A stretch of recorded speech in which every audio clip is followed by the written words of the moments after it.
আমরা ইনশাআল্লাহ আল্লাহ যদি বাঁচায় রাখে এই 30 লক্ষ টাকা সংগ্রহ করে তবে বাড়ি ফিরবো, আল্লাহ যদি বাঁচায় রাখে। জুম করে দেখা প্রত্যেকটা মানুষ কান্না করতেছে।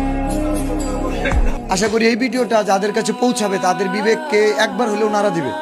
আপনাকে এটা চোখের জল।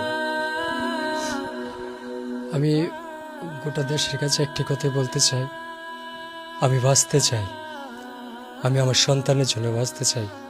আমি এদেশের লক্ষ লক্ষ মানুষের চোখের পানি পালাইছি আমার কন্টেন্ট দিয়ে।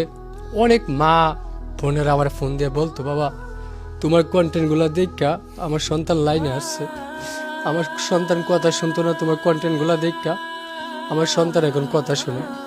আমি সেই সব মাদের দিকে আমি তাকিয়ে বলবো, আপনারা আমার পাশে দাঁড়ান। প্রবাসী ভাইদেরকে বলবো, আপনারা আমার পাশে দাঁড়ান। বিষয়টা আসলে বিল্লাল ভাই একটা কথা বলছে না, যদি এই ছেলে কোনোদিন বড় হইয়া বলে আমার বাবা টাকার জন্য বিনা চিকিৎসায় মারা গেছে, এবার তোমরা আসো বাংলাদেশ, আমার কাছ থেকে 30 লক্ষ টাকা নিয়ে যাও আর আমার বাবাকে ফিরে দাও। আপনারা কি দিতে পারবেন আমাকে? আপনারা আমার দিতে পারবেন না।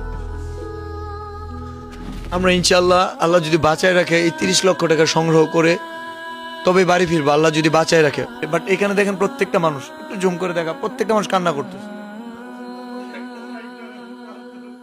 বাবু তোমার লাগে আমি কত চেষ্টা করছি, আমার ভাই তো বিল্লাল ভাই আমার লাগে, বিল্লাল ভাই লাগে আমি বাইকটা ধরাই দিয়ে বিল্লাল ধরে মেয়ে থাকবে, বিল্লাল ভাই ধরে মেয়ে থাকতো না।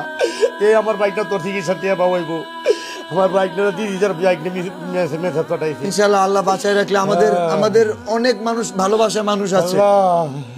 আল্লাহ গো বিল্লাল ভাই, আমরা মানুষ বিশ্বের মানুষ, ইনশাআল্লাহ আমরা সবাই মিলে এই ফান্ড কালেক্টটা করেই ছাড়বো ইনশাআল্লাহ।